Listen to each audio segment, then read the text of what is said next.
Assalamualaikum warahmatullahi wabarakatuh. Perkenalkan, kami dari kelompok 3 akan melakukan pemeriksaan head to toe.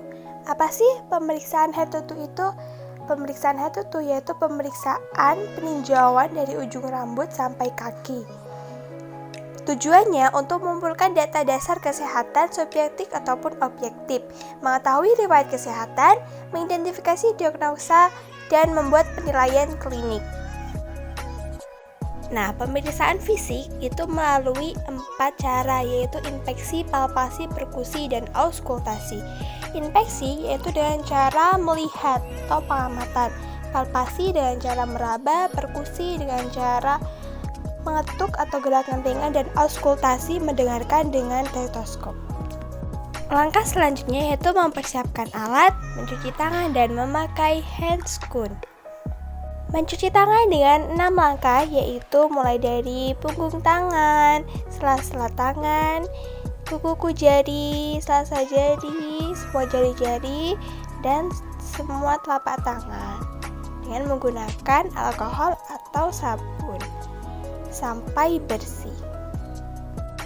Setelah kita mencuci tangan, kita menggunakan handscoon dengan cara menempatkan tangan kanan dan kiri sehingga handscoon dapat terpakai dengan baik.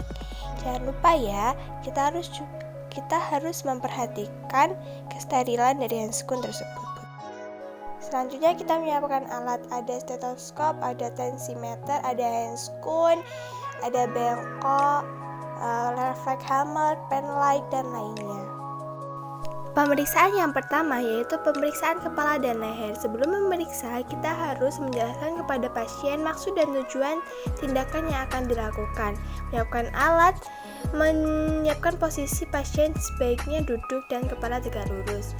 Nah, kita lihat cara inspeksi, keadaan rambut, keadaan kepala simetris atau tidak, bentuk simetris atau tidak, apakah ada infeksi. Selanjutnya kita lakukan palpasi pada daerah kepala, apakah ada benjolan ataupun ada keadaan yang tidak normal pada kepala. Selanjutnya yaitu pemeriksaan pada mata. Kita lihat infeksi, apakah bentuk mata simetris atau tidak, apakah ada peradangan, apakah ada benjolan, apakah ada kelopak mata yang terlihat tidak normal. Selanjutnya pemeriksaan pada telinga. Kita lihat apakah ada cairan ataupun apakah ada infeksi pada telinga tersebut, apakah ada benjolan. Setelah itu pemeriksaan pada hidung, apakah ada cairan atau sumbatan yang terjadi pada hidung.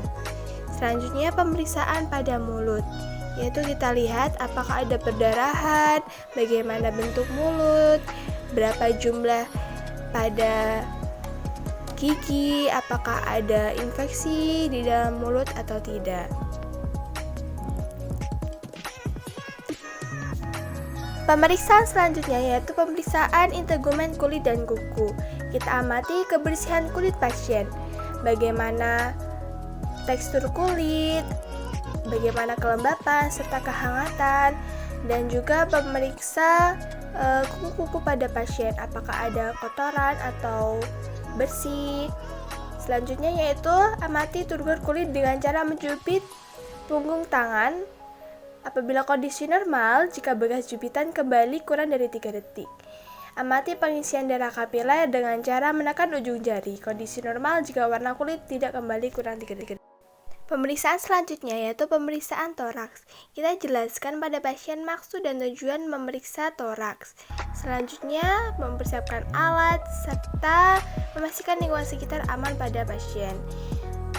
Yang pertama yaitu inspeksi paru-paru, yaitu kita melihat bentuk torak normal atau ada kelainan, ukuran dinding dada, kesimetrisan, keadaan kulit, ada luka atau tidak, apakah ada benjolan. Kita amati pernapasan pada pasien.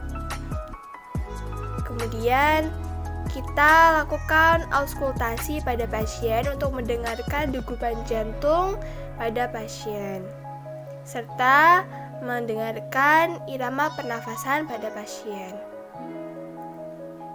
kita lakukan palpasi untuk memastikan apakah ada benjolan pada toraks sehingga kita dapat menentukan keadaan normal pada pasien. Selanjutnya yaitu pemeriksaan abdomen. Kita lihat inspeksi bentuk abdomen apakah ada benjolan atau tidak, serta memeriksa bagian perut, dinding perut, apakah kulit normal atau tidak, apakah ada infeksi atau tidak. Selanjutnya yaitu dengan perkusi. Menggunakan jari kita tekan apakah ada nyeri atau tidak. Ya, suara timpaninya dominan karena adanya gas pada saluran pencernaan. Selanjutnya yaitu kita auskultasi, dengarkan di setiap kuadran dengan stetoskop selama 1 menit dan juga mendengarkan normal frekuensi pernapasan. Pemeriksaan selanjutnya yaitu pemeriksaan pada payudara. Kita inspeksi ukuran payudara, bentuk, kesimetrisan, dan adakah pembengkakan atau yang tidak normal, yaitu kulit payudara, bagaimana warna payudara, apakah ada kita palpasi puting, kita palpasi apakah ada benjolan atau tidak, apakah ada nyeri atau ada benjolan yang sakit atau tidak di dalam payudara tersebut. Selain itu kita harus melakukan pemeriksaan sadari, yaitu memeriksa payudara diri sendiri. Ada beberapa langkah. Untuk selanjutnya yaitu pemeriksaan genitalia dan anus. Yang pertama kita jelaskan kepada pasien tujuan dilakukannya pemeriksaan genitalia dan anus ini. Dekatkan seluruh alat, kemudian minta pasien itu posisi terlentang dengan posisi litotomi, dan pada pemeriksaan anus yaitu dengan posisi sims atau miring. Kita inspeksi mulai dari rambut pubis, mulai dari pemeriksaan labia minora, labia mayora, kita lihat pemeriksaan klitoris, apakah ada inspeksi, apakah ada benjolan. Kita lihat bagaimana kebersihannya, bagaimana kelembapannya, dan juga apakah ada inspeksi skortum, bagaimana ukuran, bentuk, kesimetrisan, warna, normal atau tidak. Kita lakukan inspeksi perineum, normal kulit perineum lebih gelap atau halus atau bersih atau kotor. Inspeksi anus, adakah hemoroid, kutil, herpes, benjolan atau tidak, dan juga perhatikan kebersihannya. Palpasi anus dan rektum dengan jari, gunakan sarung tangan dan beri pelumas. Perhatikan adakah nyeri tekan atau tidak, adakah cairan atau darah yang keluar, atau dinding rektum adakah benjolan atau tidak. Raba kelenjar prostat apakah mengalami hiperpopulasi atau tidak. Untuk selanjutnya yaitu mengecek tanda-tanda vital. Dimulai dari suhu tubuh, kita menggunakan termometer untuk mengukur suhu tubuh. Selanjutnya mengukur tekanan darah dengan menggunakan tensimeter. Apabila normal yaitu darah 120 sampai 80 mmHg, itu termasuk darah normal. Kemudian kita periksa nadi dan juga pernapasan pada pasien.